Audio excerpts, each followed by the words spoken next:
Okay, so 1, 2, 3, 4, 5, 6, 7, 8, 9, 10. 10. Okay. Okay.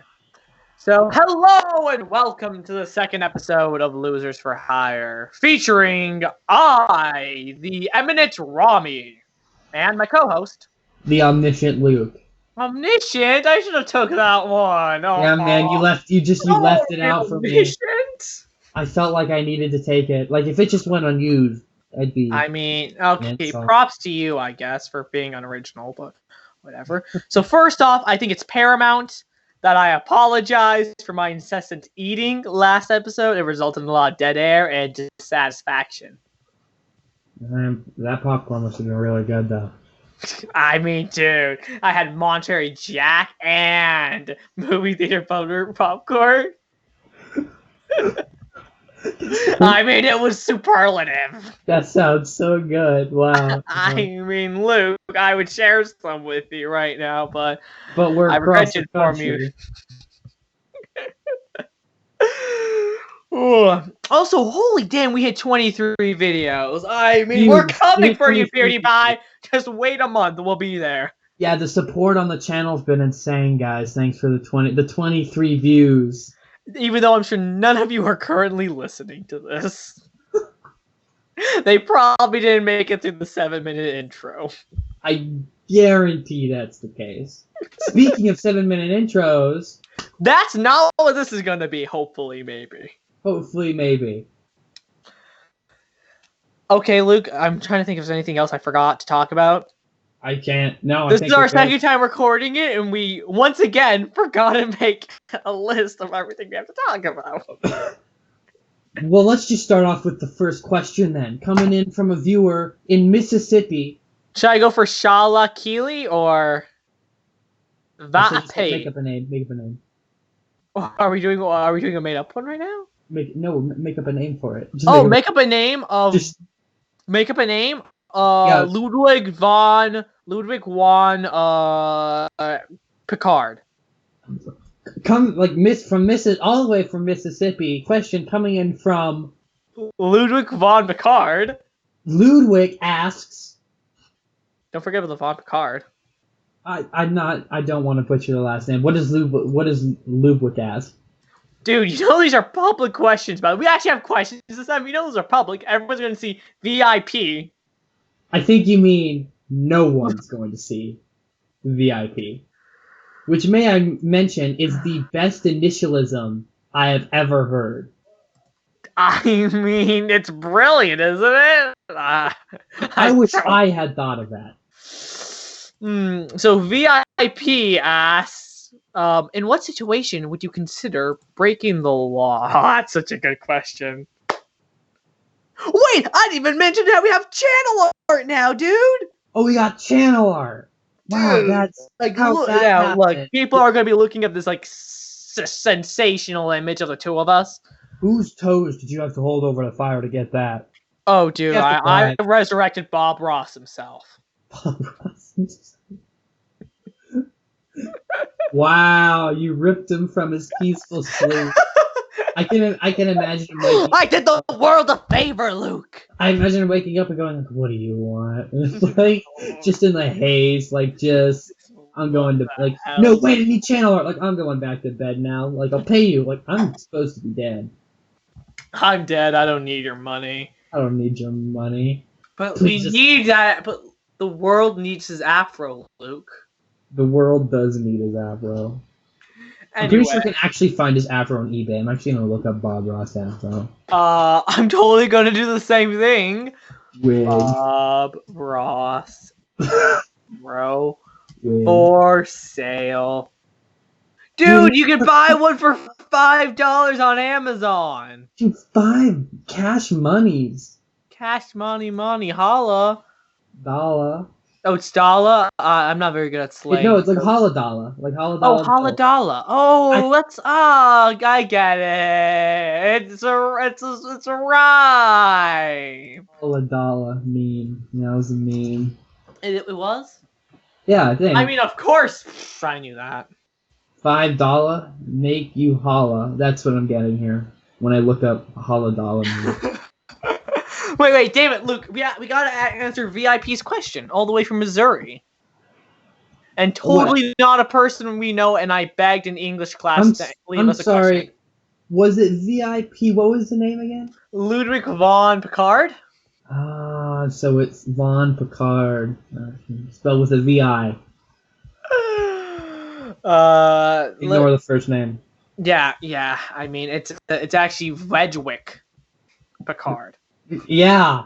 Wedgwick Picard. I just wanted to keep his identity as private. Yes. So Vedrick Picard asks, in what situation would you consider breaking the law? Now that's such a great question. That's a great question, Ramy. When would you consider breaking the law? Honestly, almost never really. I don't know, Luke. I'm not really much of an iconoclast or a dissenter. I like the law. If you don't like the law, there's ways to change the law. They're not easy, and you can't do it for one citizen. I suppose there may be times. I'm thinking like civil rights. I mean, I don't know. I'm thinking things of like early revolutionary times with I said early revolutionary times. That's a redundant statement, Ramy. Like just revolutionary. Or you mean early in the revolution? That wouldn't be redundant. No, but I don't mean that. I meant like early times in America and times adjacent to the revolution. Like your late set, like your mid 1700s, like your mid 1800s, mid to late 1800s. I mean, I probably would also participate in all those acts of protest. So maybe in times like that, when before there was really a well-oiled system to make change, I suppose. But even then, with like civil rights, there still was, When I say civil rights, I don't just mean the civil rights movement. I mean like the entire thing. There was still a lot of things like that, and like Underground Railroad. So maybe only under extreme circumstances such as those. I mean, I just wanted to say, like, if you wanted to change the law, it is very difficult for one citizen to change the law. It's possible, but especially... But it's never just one citizen. It's always a collective. Exactly. Like, you would need, like, quite a large group of like-minded individuals if you wanted any shot. And still, like, the government... And the government has quite a tight grip on the law. That's not entirely true, Luke. Think of propositions. Propositions are just things made up by the people, and then they're just voted on. I said a pretty tight grip. I didn't say a stranglehold. I don't think that's true. It's pretty. I mean, look. Think of all the propositions back when you lived in Arizona. Think of all those ones that would pop up all the time, and you would hear on on advertisements constantly. I suppose you're right. Is that like a state by state basis, or is that like a country wide? Propositions are state by state, but you can have a federal proposition if I'm not mistaken. I still feel like there are some. It's harder. It's all hard to on a federal level, but like maybe on a state level it's a little bit easier. I'm unfamiliar with the process, but I'd assume that even if you had a proposition go through, the government would have like an option to veto it in one way or another. Well, okay. Use propositions to your representatives, and then you just have to go through you just gotta go through the legislative and executive and judicial branch. Has to first pass Congress, then it has to go up to the president. President can veto. If he does veto, you gotta get 2/3 of Congress, and holy damn, imagine getting 2/3 of Congress. That's what I'm hearing is it has to go through the entire government. If you're going for federal level. What if you're just going for state? For state, it's just going to be a proposition. The proposition will come up on the ballot, and I mean, is there no middleman? Is there no middleman has to go through to get through? I mean, you can have propositions on the ballot, but then you still have to go through. There is still I'm not sure honestly how much influence state Supreme Courts can have on propositions. I'm not all too sure. Let's say a proposition gets on the ballot and it gets voted for. Is it just implemented on the spot, or? It's on the spot. It's usually over a period of time. Yeah, I guess that's not what I meant. I meant, is there anything else that has to do, or I is think this it's like still instated now? again. That's the thing. It might have to go through state Supreme Court, but I'm not all too sure. I don't remember, and I should search it up. And Miss Hanson, if she was listening to this, she would kill. She would probably eat my kidney. Be very disappointed. Your history teacher would be very disappointed in you Miss Hanson, yeah, she would if be they very would if they heard. But luckily, they don't listen to this. Hey, there's no way in hell Miss Hanson would sit through this. Look, Too I'm pretty painful. close with Miss Hanson. I love talking to Miss Hanson. She definitely would not want to listen to us talking for a full hour, though. I got a teacher's. That sounds like her quintessential hell. That sounds like my hell. Oh wait, That you live on a daily basis. that I live on a daily basis. Okay, Luke, when would you consider breaking the law? I don't think we finished yours, but just kind of going back, you said you probably really wouldn't because Yeah, for the most. you would rather change it than break it. I mean, I'm not an icon. I'm not a dissenter. But when would you, Luke? I think only like for me under highly extreme circumstances. I don't know, like justifiable homicide is a thing, so I That's can't. not breaking the law, though. Yeah, that's justifiable homicide. That's like a Precisely. court ruling. That's not illegal. So like I can't use any of those examples. I don't know. Wow, what a great answer. I don't know, maybe. Trying to think here, like. When would you break the law? I can't think of a. The only time I think I would break the law was when there's a huge moral thing that I have a just in terms like. Just, I suppose you'd always bring up if the government really just goes down the tubes and you have to stand up for your core beliefs. Precisely. That might like again. That's why I bring up things like Underground Railroad. That might be the only time I do it. Like Well, I mean, once you get to like slavery caliber of stuff, I think a lot of stuff is on the table that isn't on the table right now. Where our government isn't exactly a fine-tuned, well-oiled machine, but not even close, pal.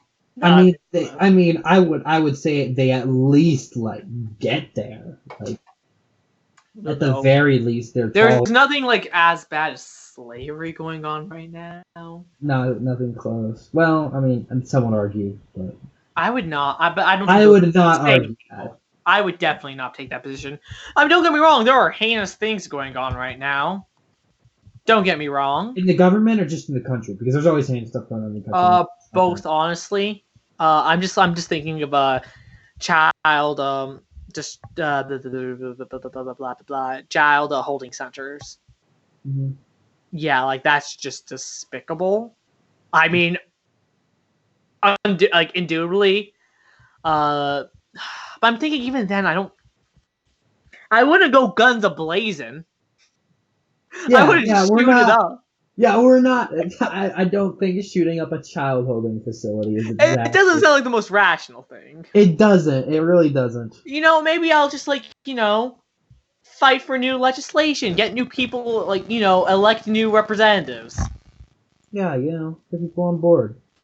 I mean, but I can't. Like I joke about it, but I can't really think of a time where I would actually consider breaking the law. Like. When we brought this up the other day, you were like, "Oh, I have some ideas." Yeah, like I said, like capital assault, but I didn't mean that. Like, I don't know. I joke around all the time about making citizens arrests, which is not part of breaking the law. Though you could technically, you're still liable with a citizen arrest. Mm-hmm. But like, I can't. Again, only things I have a huge moral problem with. I mean. There are some times where like I don't know if some guy got like beat up, I'm like, yeah, I guess that's like okay, even though that is technically assault. But I mean, if he was injured, is assault. If anyone was like actually seriously injured, like obviously that's illegal. But no, for me, like no, you should not throw a punch on someone else. I mean, yeah, unless it's in self-defense. But even then, I would not. That's like the one place where I would maybe be like, well, I mean, like maybe they. But even then, I kind of have a qualm with that. But even then, I kind of have a qualm with that. I mean, yeah, exactly. I don't know. Can you elaborate on that? Yeah. Okay. Look, like so. Here's like the thing. Like there are some people where like if someone just like laid it, like decked them, I'd be like, yeah, they deserved it. But the problem with that is, who gets to decide who deserves it or not? Yeah. There's the key.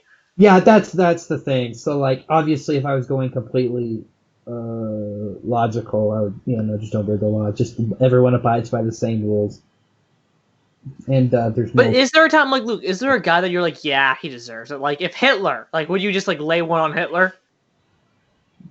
Well, that'd be hindsight. If I met Hitler and like his No, I mean, right now, if Hitler had no power, no authority, no anything, was not a menace to society, and you were like, and he was like walking across the block. This is an extreme example, I know, which is not making a good argument. Like, I'm just trying to see where you yeah, stand. no, get the ground. I get it. Yeah. Probably nothing, honestly. Like, yeah, no, same. look, I would probably call an authority or something like, hey, I think I just saw Hitler go across the block, but I wouldn't assault him. But no, I like if I were to assault Hitler, like that's the same caliber of someone who breaks into your house, you pull out a gun, he starts begging for mercy. Shooting him there is definitely murder. Yeah, no, I'm with you. Like, just because he broke into your house, and just because Hitler killed like millions of people, again, extreme example here, but if he's completely harmless and not doing anything, if he's not a current threat to the public health or safety, because this is the kind of thing where if you're like, oh, Hitler, yeah, he did this, so he's totally fine assaulting. That'd be like but like if Hitler had a machine gun with him, then yeah, that's a citizen's arrest. I guess, but is there any time you can think of at all that I would actually Okay, look, if there's some dumb law that just like no one ever enforces, like I don't know, something like yeah, no, there's just some stupid like when you're in middle school, everyone's like, do you know it's illegal in Texas to wear a wizard hat while eating ice cream on a Thursday afternoon? Something like that, and everyone's like, I don't. While wearing a button that says, "I heart Texas." Yeah, right. Like obviously, yes, I consider breaking that law, like just to really stick it to the people who made it. I'm not sure how many of those are really even a thing, though. I don't know. I never look into them. It's not worth my time. It's really not. I don't know. Here's the thing: the two of us are really tame guys. We're not. We're pretty laid back for the most part. We're not the kind of people who break the law. No. We're not that interesting. No. We're actually quite boring. Yeah, no, we really are. I don't know why any of you are listening to this right now. Between the two of us, we make about one person of interest. Like the Power Rangers, when they combine. They're mildly interesting. You can hold a steady conversation with them for a few minutes. Yeah, no, I think the TLDR is no. TLDR, you mean VIP? No, I mean TLDR. The TLDR is no. The long answer is yeah. I really can't think of anything. Even under extreme cases, we would probably try to change it rather than break it. But there are times. Given very extreme. Like again, Underground Railroad right now, I would totally participate in that. I think pretty much everyone says that's justifiable. Yeah. Again, only thing is this moral contraries. God, I can't talk right now. But you always have to be wary of, well, if you can break the law, why can't everyone? Under what scenario? Evidently so, yes. Because some guy just goes, oh, I think living is wrong. I think everyone should die. Like I have no. Like that's exactly what the Underground Railroad was. I think slavery is wrong. I think everyone should be free. But like, one is slavery, the other one is homicide. So yeah, I mean, which is fine, but just you have to be careful when following the line of reasoning to other things. I'm with you. You set a precedent. When you do that, you set a precedent. If you want laws to be completely fair, they have to be fair to everyone in all scenarios all the time, which when you think about it is a daunting task when you're trying to build a country on Let's be frank here, that's something people don't really account for that often. How other people are going to handle that. Mm-hmm. I mean, we're constantly talking about that's the thing, is that we are, as human beings, we are so bad at considering what others want. And the problem is that we think we're sensational at it, and we're just not. I mean, think about it. I mean, why do you think it's so many, why do you think we're always so polarized? Like, throughout American history, we're always so polarized because we always have the stance that everyone else is being ignorant. They're not listening to our argument properly. Because, and let's be frank here, like, what's the one primary thing that causes your political opinion? Your childhood. Nurture, precisely, like your child. But for the most part, your childhood. yeah, That's you're pretty much bringing up. I don't know what to call it. your upbringing. That's that is so heavily dependent on where you live, who your family is, etc., etc. And because of that, we all have different ideologies and different beliefs. So when you have something like that that's so overarching, you need to consider how that's going to affect other people with other beliefs than you, and what kind of precedent you are willing to set. And pretty much nobody does that. No, we are so. Everyone's just living on their own little island, which, when you say it out loud, just garners so much respect for people who like make laws. Mm-hmm. Especially, like, I mean, you know, I kind of sounding like a broken record here, but the founding fathers are, I mean, quite a role model. But the founding fathers were real people. They were complicated and highly flawed. All of them. Yeah, no, I'm not saying, like, even someone as freaking awesome as George Washington, who was, like, the most perfect person in the history of, you know, people. America. I would go in the history of people. He's, like, perfect. Even he was highly flawed. And think about how hard it was, like, in the Constitutional Convention. You know how hard it was to find a compromise. Think about that. I imagine it's like herding thousands of cats. Oh my! And with Rhode Island, can you even imagine? Dude.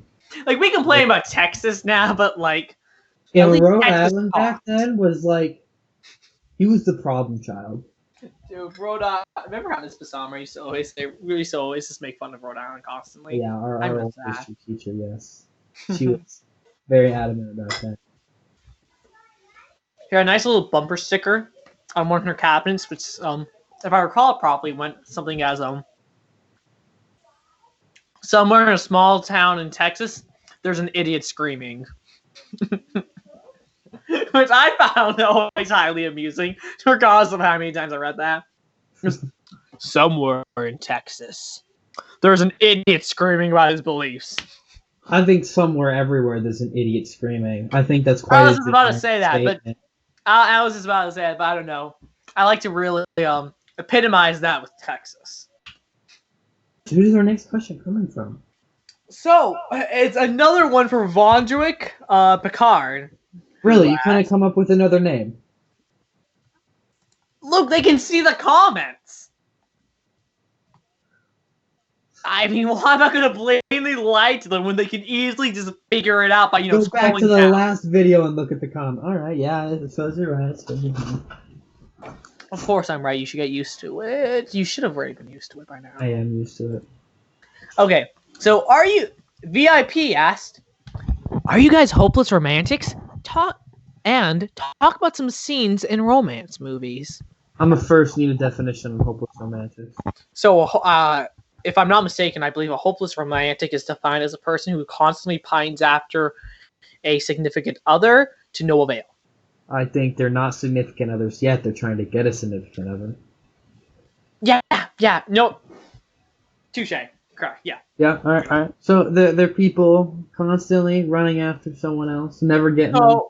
I think hopeless is quite applicable to Lucana. I believe that we are half of that, and that we are hopeless. Without a shadow of a doubt. Especially in the romantic sense. Oh, we are both oblivious and incompetent. Couldn't agree more. Could not agree more. I mean, I was going to say we're both going to die alone. I mean, well, I'm sure you're going to die alone. At least I'll have a cat. Yeah. Yeah, I'm allergic to, like, dogs and cats. I could probably take, like, allergy medicine. Would be okay. It's not that. Allergy shots, man. Yeah, no, but, just stick yourself with a needle and all your problems will go away.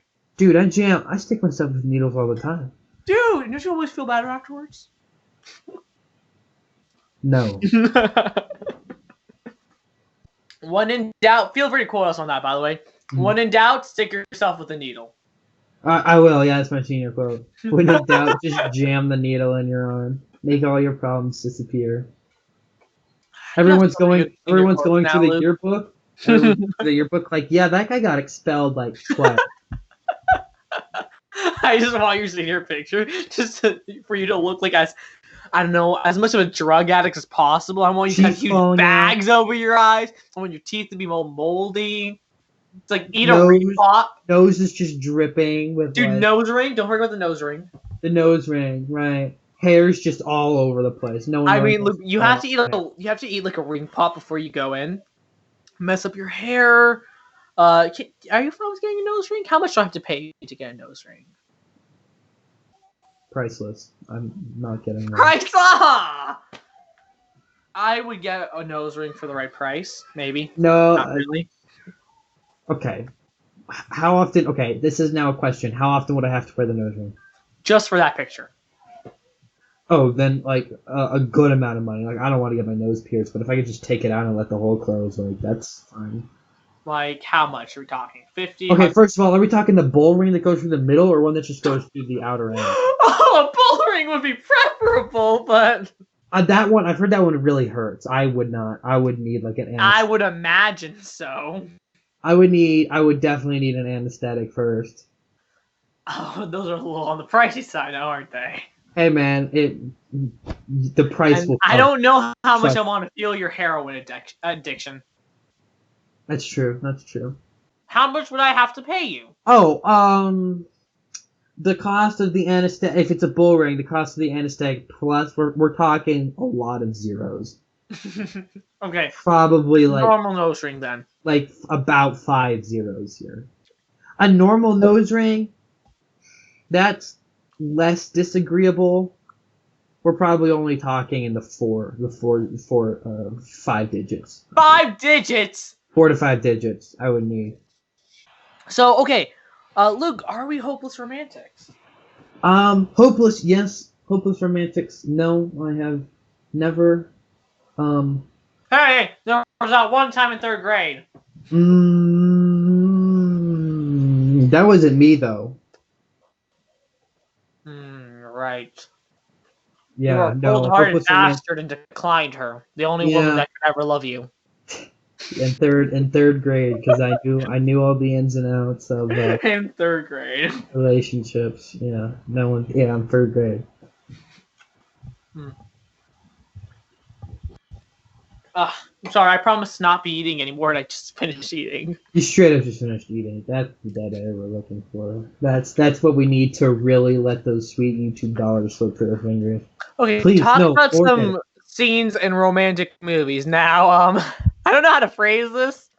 We have never Luke watched and I a romantic movie. Foremost experts on love, but we've only read Romeo and Juliet collectively 2.5 times. What are you talking about? Only, dude. That's like. Okay, you're right. That is quite the qualification. I mean, I bet most people. Does Charlie Brown count? I think it does, but I bet most people who ask for relationship advice wish the people they were asking had read Romeo and Juliet. Not just 2 times, but 2.5, man. 2.5. That's another half of Romeo and Juliet that you're getting. The knowledge. We should be getting paid for our advice. Dude, we should be being paid for our advice. Speaking of love advice, by the way. That reminds me of a question that Fruitless Luftwurf asks. Wow. So this man sounds very exotic. Very exotic. He really knows his German history. I bet he does. So I have 2 friends who clearly like each other. How can I subtly get these 2 together? Now that's a great question. It's a great question, and let me tell you, you've come to the right place. Right place. You've come to the right 2 guys. So I can't think of anyone more qualified. Luke, how many relationships have you been in? 0. How many have you been in? Oh, dude. 0. Dude. Who better? Who better? Exactly. I'm actually going to defer this one to you, Ramy. I believe your experience has actually put you in a better position to answer this. I thought it would be fun if we both answered, but shoot. I guess I'll go first. I can go after, but I'm just deferring the opening. Okay. I got it. He's got it. He's a genius. So you gotta go to Target and you gotta get a box of macaroni and cheese. Okay. Get some glue. I like where this is going. And some posters, okay? So I was thinking, what's the most romantic thing you can do? And know what I thought of? Macaroni and cheese cards. You all know them from elementary school. Our parents always loved them. Why not your significant other? Why not? I can't think of any reason. So you as their friend. So you can't just directly tell these two to get together. That's not how it works. Then you're ruining your relationship with these two people. You may as well kill them. You may as well murder them yourself.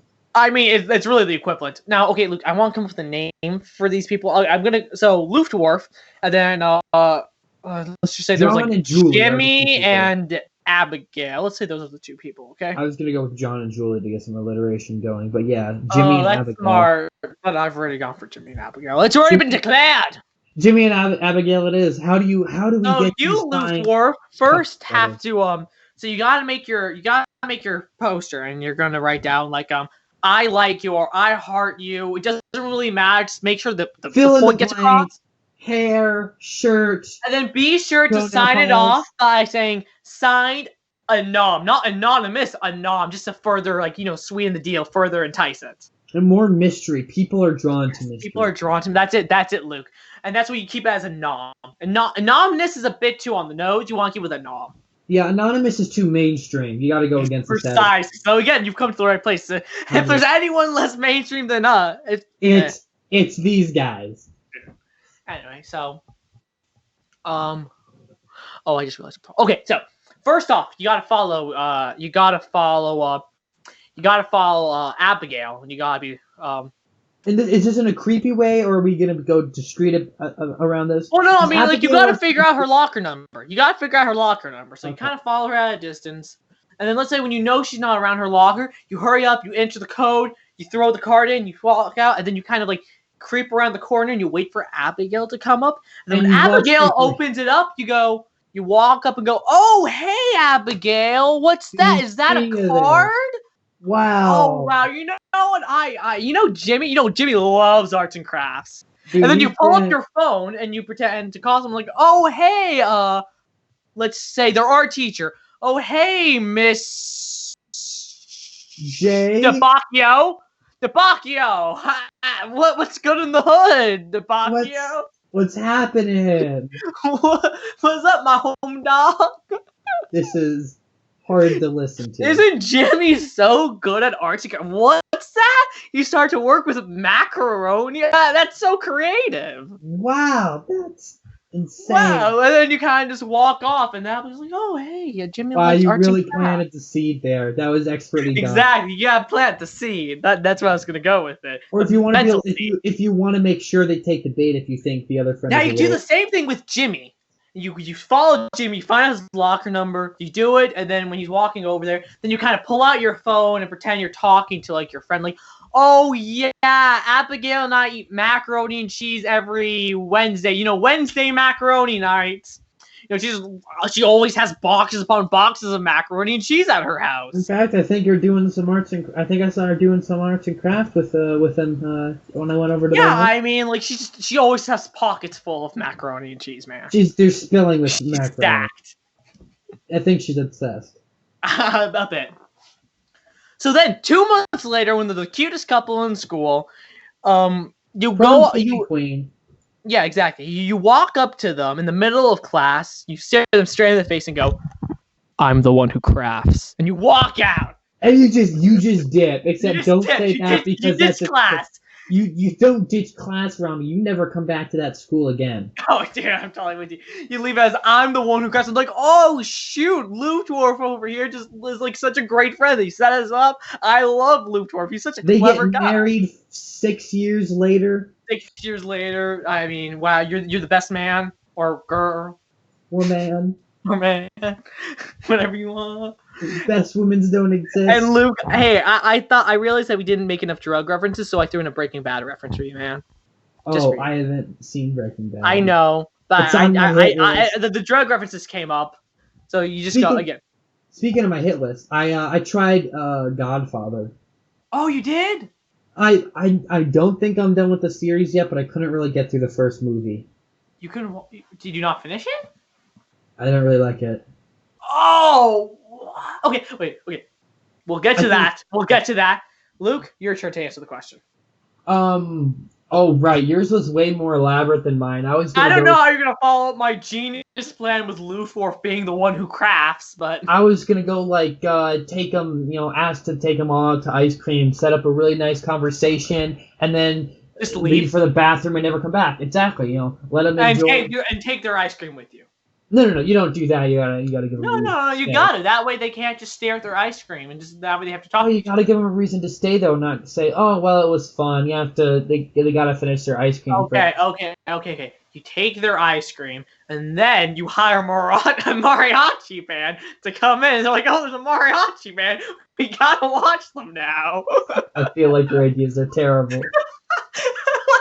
I thought we were the foremost experts on love. Look, man, like your macaroni thing, it was like the idea was good, like the execution could have been better, but it was on the right page. But as The soon as you execution started was bringing better. the That band, was damn brilliant execution. as soon as you started bringing the mariachi band in there, I'm like, this guy's gone off the deep end. And like you know the rule of thumb, when there's a mariachi band, you gotta watch it. Yeah, no, I have no idea. I've never heard anything like that before in my life. And then they have a pretty big discussion. And if they ever try to walk away, be sure you pay the mariachi band to follow them wherever they go. Just all super creepy, like they're like driving and they're like and the mariachi band is in the back of the pickup playing and they're like, we're gonna die today. Like these guys are gonna murder us on the street tonight. I love, by the way, how I just completely hijacked your turn. Yeah, look, man. Like I was gonna say, like get them together, get them going, and dip. Like that's No, you can't just dip. You gotta disguise yourself as a part of the mariachi band too. That way you can see how it plays out. ever. Okay, well, can I just give my real quick thoughts on it? Nothing spoiling. Yeah, give your thoughts. Okay. So Give anyway, your hot. I've had The Godfather 1, 2, and 3 on my list for a while, and I'm not sure I'm quite done with them yet. But currently, I haven't been able to finish the first movie because I thought it was a little boring. Why? What about it was boring? I think their use of static camera angles can get a little tough. It's the colors are very bland. Look, it's usually a dark room. Yeah, but that's Guys part of in the dark suits. that's part of the ambiance. I suppose it gets old. Look, okay, the writing is like okay. I think the writing's like okay. Okay. I don't know. I think I got like half an hour into it, and I'm still not sure like what the story is. Okay. Like, I'm probably gonna revisit the first movie and pick off where I left off just to. I should do the same. We should. Okay. We were going to do Spider-Man 1 next week, but do you want to do The Godfather? I don't know if I can do The Godfather though. I'd like to do The Godfather. Let me see if it's on Netflix. Because I don't own The Godfather. I can watch The Black Godfather. They have that on Netflix. Oh, is that like a remake? I have no idea what that is. No, is that like a remake, but everyone's black? Like. No, it's a documentary. That would be hysterical, though. I thought it was just straight up a remake where everyone's black and it's like, I don't know, gangsters or something. I'm not racist. You're probably going to be a bit bored from Spider-Man 1, by the way, as a preface. Luke has never seen the first Spider-Man movie, which is just astounding to me, which is why he's got to see it. I don't know why it's astounding to you. You said it's going to be boring to me. I don't watch boring movies. Why is that surprising? I think you're going to find the villain very entertaining, even though he doesn't make that much sense, because William Dafoe as the Green Goblin is the greatest thing ever. Look, man, I like good villains. I like good villains. He doesn't make sense as a villain. He makes absolutely no sense because 30 minutes into the movie, he accomplishes his goal. The villain accomplishes his goal 30 minutes into the movie. So for the next hour and a half, he has absolutely no motivation for anything he's doing. Which is hysterical to me, but I'm excited to see it. I will try to watch The Godfather. I will try. It's gonna be. I'm kind of excited to talk about it. I guess a little bit. I'm excited to watch it. But with that said, I think that's gonna wrap up. Is that gonna wrap it up? Oh my God, you're right. We're We're nearing 40 minutes.